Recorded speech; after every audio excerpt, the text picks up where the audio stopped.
second part of our adoption series. I'm going to go through the basic equipment that you're going to need for your new greyhound. So these are the essentials that are really, really important if you're going to have a greyhound as a pet. The first one is a big squishy comfy bed. Now right from the get-go, I think blankets and duvets and things like that are possibly a better option, just so if your greyhound does have a toileting accident or it's taking a while to learn not to chew exciting things, it means your lovely big expensive bed doesn't get damaged. But long term, having a really comfy squishy bed is a very, very important start to having a greyhound. Right, the second thing we're going to need is a Martingale collar. Now, I've got a couple of examples here, and Chad will be my helpful to know. So, how a Martingale collar works, if we have a look at a greyhound, Chad's head is the same size as his neck. So, if we put a normal collar on him, excuse the excitement when a collar goes on. Chad, what's this? We put a normal collar on, although that fits technically, let me do it up properly, that's a nice comfortable collar for him to go out in. If anything happened and a bus came whizzing past and he got a fright, it would be really easy for him to slip out of that and disappear. So this type of collar, just a regular normal collar, not really suitable for greyhounds. They have to be done up really tight to be effective, and that can be quite uncomfortable for the dogs. So what we have instead is a Martingale collar. Now there's two different sizes here. I'm going to show you how to fit it while he's standing here very cooperatively, and then we'll show you how they work. So for the Martingale collar, we want it to go around the head. We should be able to spin it round comfortably. We should be able to fit a finger underneath it like that. It shouldn't just slide straight off. So we want that a little bit tighter if that was going to be out used on a walk. Now how these work is most of the time you can see that's really, really loose and comfortable. That does need to be a little bit tight. Sorry, kitten's playing with the lead. It does need to be a little bit tighter so that it doesn't slip over his head when he goes to have a drink or end up left in a bush somewhere. But yeah, that's about the right tightness, a little bit tighter than that. Now they're really easy to adjust. They've got one buckle on them, so we just move it along, and that's now nice and firm. So there's two different widths for these Martingale collars. Chad's in the wider one, that's a 2-inch. This is a 1.5-inch. They both work exactly the same, and they're both fully adjustable, so they can fit any type of greyhound.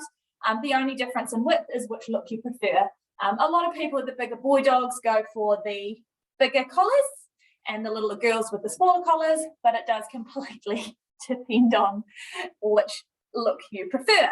Now, I'll just show you up close how these work. So you can see you've got use that one. You can see you've got a buckle. So that's your adjustable part.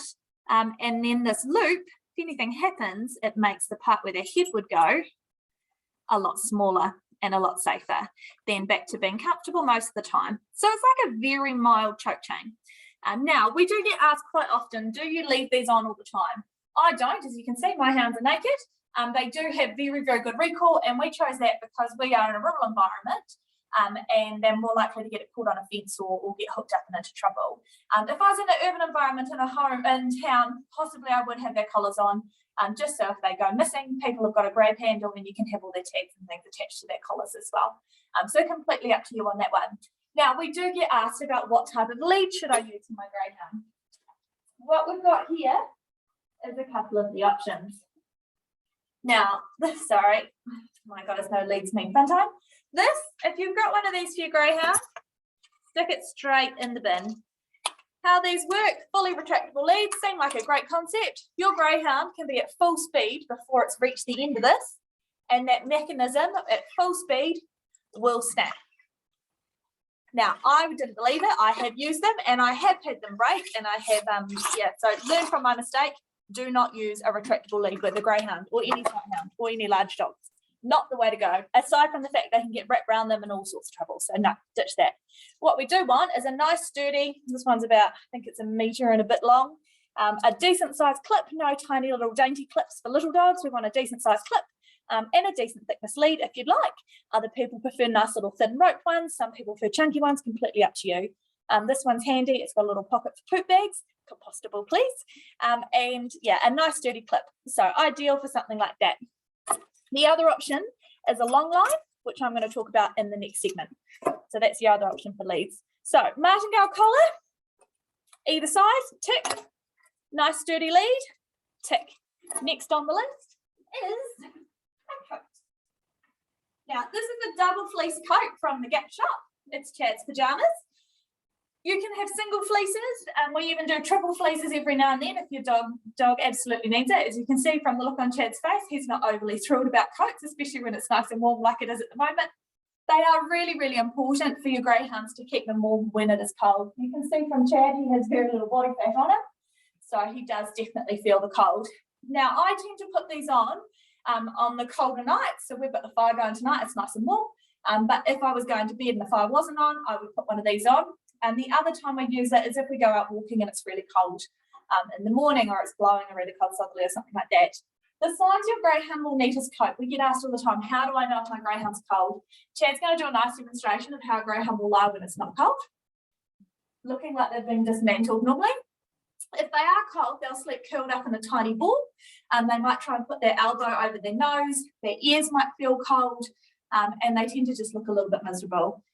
The pajamas, whether you get a single layer or a double fleece is completely up to you. Hounds that have come straight out of a kennel, particularly South Island dogs that have a nice, thick, fluffy winter coat already established, possibly don't need as much warmth for their first winter when they're in a home, because it's a lot warmer than when it was in a kennel. However, once you've been in a home for a while and they've got a nice, thin, sleek, shiny coat, really, really important that you keep them warm with a fleece. Your next essential item, which Chad will not want me to talk about, is your muzzle.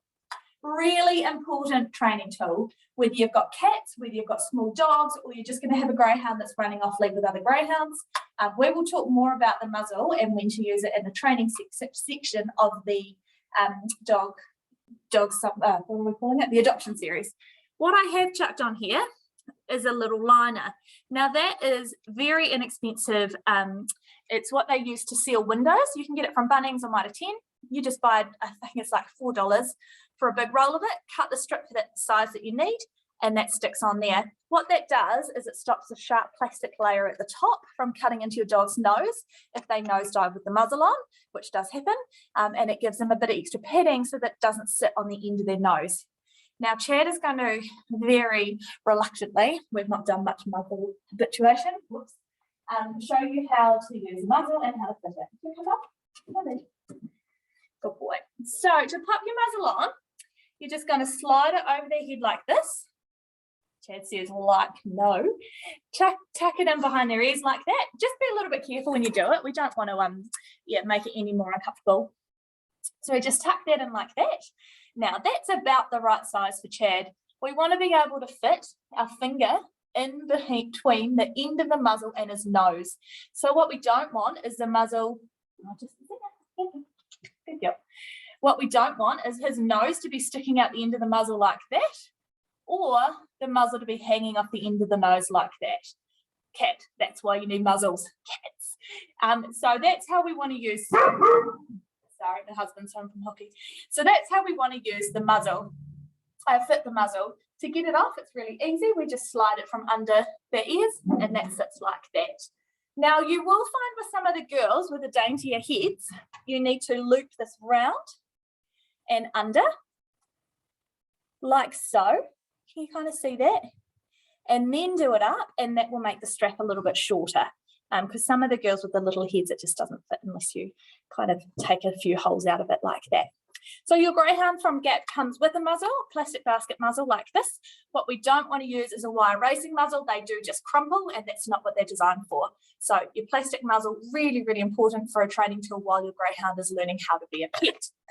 Our last thing in the essential pile is a bowl. If you're grabbing a welcome pack from us or a starter pack from us, that will come with a bowl. So you don't need to worry about that. And last but not least, a toothbrush. We'll talk more about brushing your dog's teeth in the health section, but yeah, really, really good idea to have a toothbrush. A baby toothbrush is fine, although you can get specific ones for dogs with finger brushes and things like that. I hope that's helpful. There will be plenty more opportunities to shop and grab all the additional extras for your greyhound, and we'll go through those in the next section, the optional extras. But as far as the basics go, hopefully that's been really helpful for you. For shopping wise, I'll put a link into the Gap shop there. Every purchase you make from the Gap shop goes towards helping us find homes for hounds in need. So please, please shop there. and we love seeing what purchases end up on what dogs. So yeah, it's a great way to support the community as well. If you've got any questions, again, please get in touch with your rehoming coordinator, and we'll be more than happy to help you out.